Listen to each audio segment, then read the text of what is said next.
Bismillahirrahmanirrahim. Assalamualaikum warahmatullahi wabarakatuh. Alhamdulillahirrabbilalamin. Wassalatu wassalamu ala asrofil anbiya'i wal mursalin wa ala alihi wa sahbihi ajma'in. Amma ba'd. Alhamdulillah, kita panjatkan kehadirat Allah Subhanahu wa taala yang telah memberikan kita kesehatan pada hari ini. Dan terima kasih kepada Bapak Adi Mursalin selaku dosen mata kuliah Islamic Marketing. Perkenalkan, nama saya Hizra Palija dengan NIM 120166123 asal Bengkayang. Baiklah, di sini saya akan membahas tentang riset pemasaran dalam Islam. Pertanyaan pertama, apa yang dimaksud dengan riset?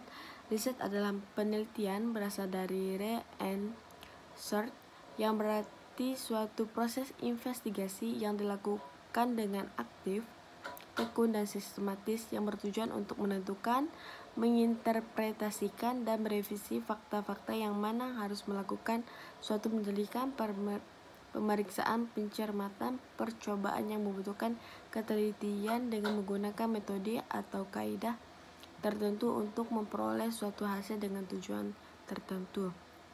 Nomor 2, apa yang dimaksud dengan riset pemasaran? Riset pemasaran adalah identifikasi, pengumpulan, analisis, dan penyebaran atau pembagian informasi yang sistematis dan objektif untuk meningkatkan pengambilan keputusan yang berhubungan dengan identifikasi dan solusi masalah-masalah dan kesempatan-kesempatan dalam pemasaran. Nomor 3, baca surah An-Nisa ayat 94 dan jelaskan isi kandungannya. A'udzubillahi minasyaitonirrajim. Bismillahirrahmanirrahim. Ya ayyuhallazina amanu iza darabtum fi sabilillahi fatabayyanu wa la taqulu liman alqa ilaikumus salama lasta mu'mina tabtaquna 'aradal hayatid dunya fa'indallahi maghanimu katsira kadzalika kuntum min qablu famannallahu 'alaikum fatabayyanu innallaha kana bima ta'maluna khabira. Mantubillah, sadaqallahul azim. Isi kandungannya adalah, apabila kamu berperang di jalan Allah, maka telitilah, carilah keterangan, dan janganlah kamu mengatakan kepada orang yang mengucapkan salam kepadamu, kamu bukan orang yang beriman, lalu kamu membunuhnya. Yang maksud mencari harta, benda kehidupan dunia, padahal di sisi Allah ada harta yang banyak. Nomor 4, jelaskan pengertian riset dalam Islam. Riset dalam pandangan Islam adalah sebuah penyelidikan yang terorganisir untuk dijadikan sebuah masalah yang lebih spesifik dengan tujuan untuk mencari jawaban atau solusi terhadap masalah tersebut, yang mana harus dilakukan dengan sifat yang jujur atau tidak dusta dan juga tidak merugikan pihak-pihak lain agar bermanfaat untuk kemaslahatan hidup manusia. Nomor 5, baca surah Yunus ayat 101 dan jelaskan isi kandungannya. A'udzubillahi minasyaitonirrajim. Bismillahirrahmanirrahim. Qulin zuru maza kissamawati wal ard wa ma tuqnil ayatu wan nuzuru an qaumin la yu'minun. Sadaqallahul azim.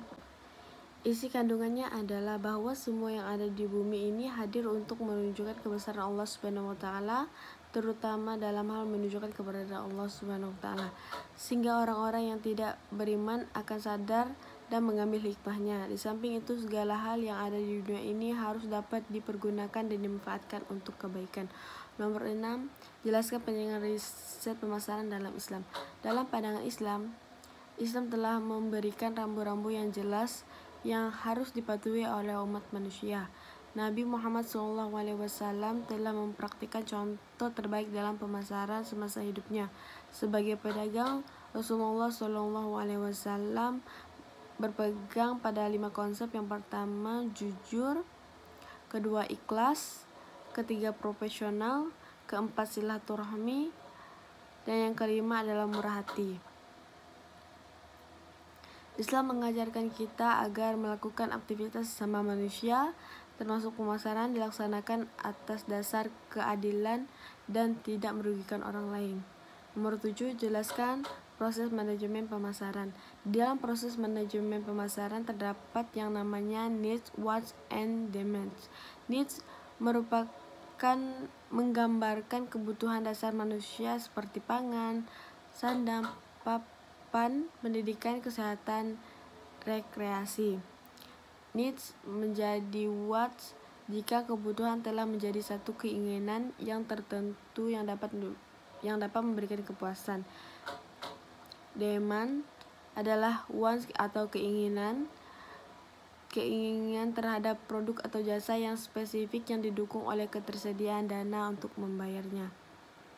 Yang kedelapan, jelaskan peran riset pemasaran dalam rencana dan strategi pemasaran.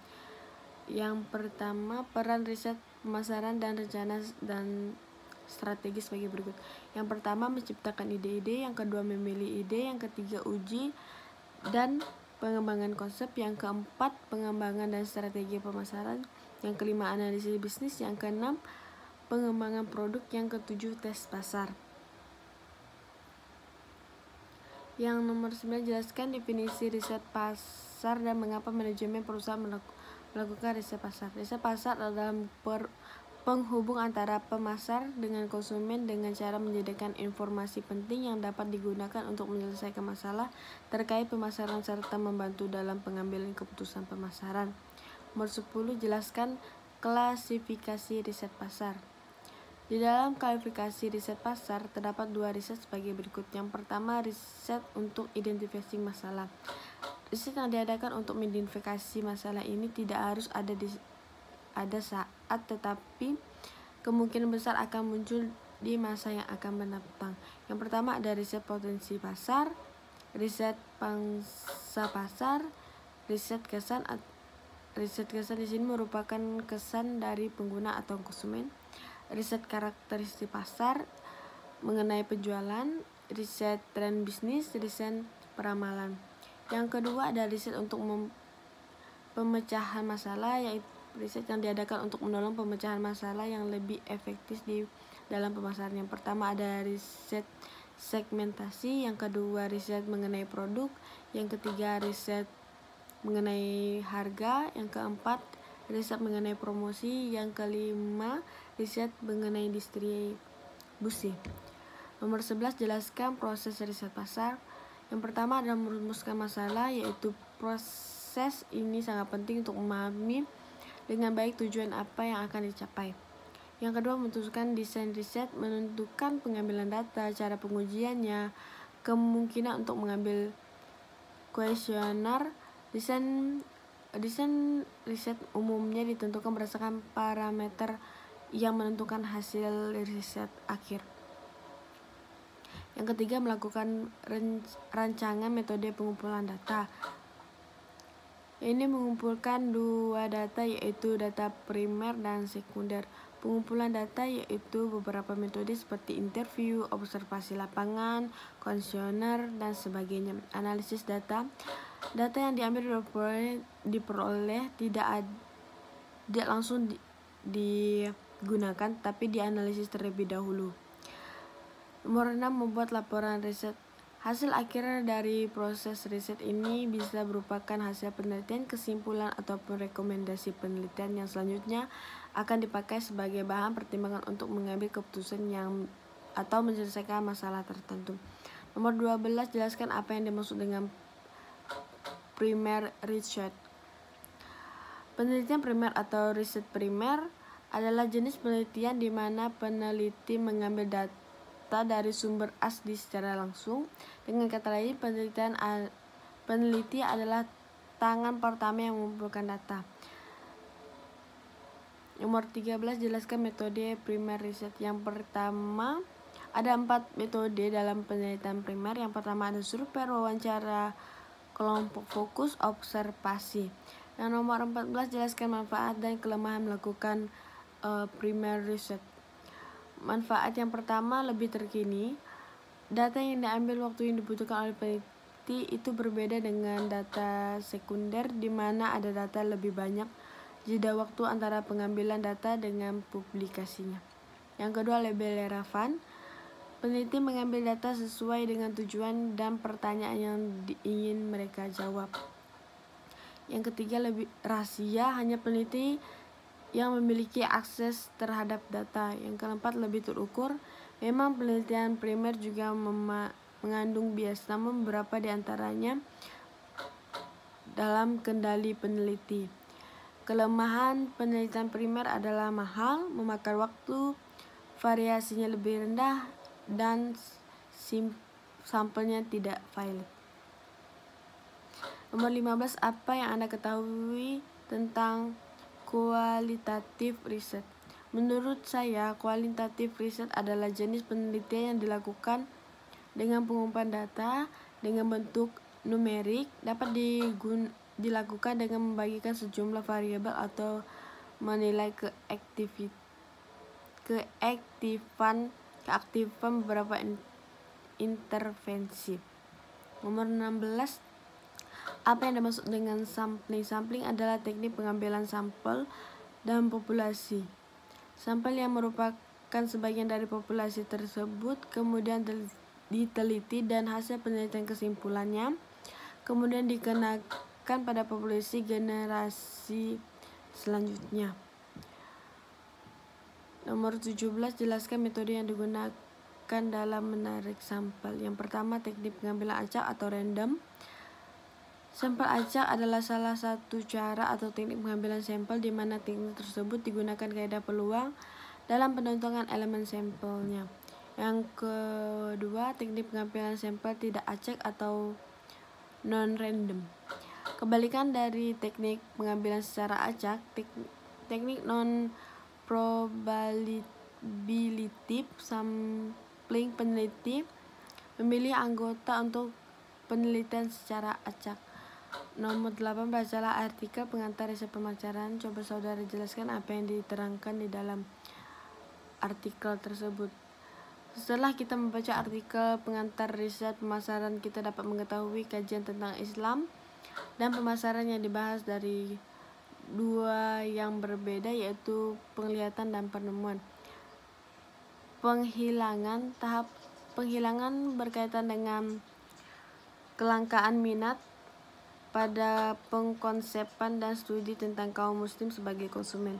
Yang kedua, ada penemuan. Ada beberapa perkembangan politik, sosial, budaya, dan ekonomi yang mendasari minat pada konsumen muslim. Riset pada masa depan tentang Islam, konsumsi, dan pemasaran. Berdasarkan pada pembahasan pada artikel tersebut menunjukkan bahwa diperlukan suatu pemahaman yang lebih mendalam mengenai konsumen muslim dan pasar Islami serta persyaratan yang harus dipenuhi oleh pemasar yang mengalami pendekatan perbedaan. Manfaat yang kita dapat peroleh dari membaca artikel tersebut, mengetahui tentang riset pemasaran Islami dalam perspektif masa lampau dan masa depan. Nomor 19, baca riset pemasaran Islam dan apa yang kita peroleh dari membaca.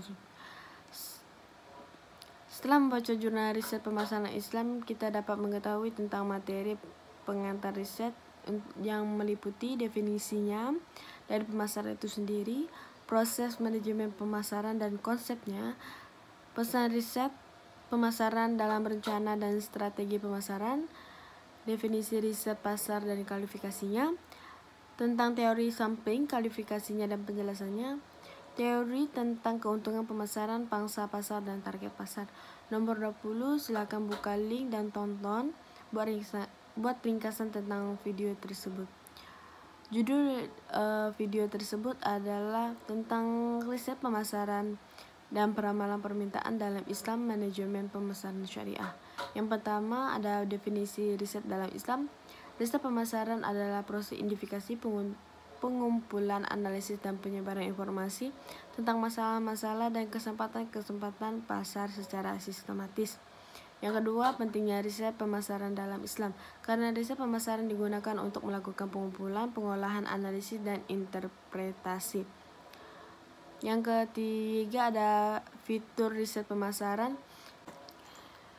Riset yang baik menurut Cooper and Emory dalam Widayat dan Amiro tahun 2002 harus memiliki kriteria dan karakteristik antara lain sebagai berikut: kejelasan tujuan, teguh pendirian, jujur dan objektif, bersifat pengujian, pengulangan, penyederhanaan, dan berlaku umum.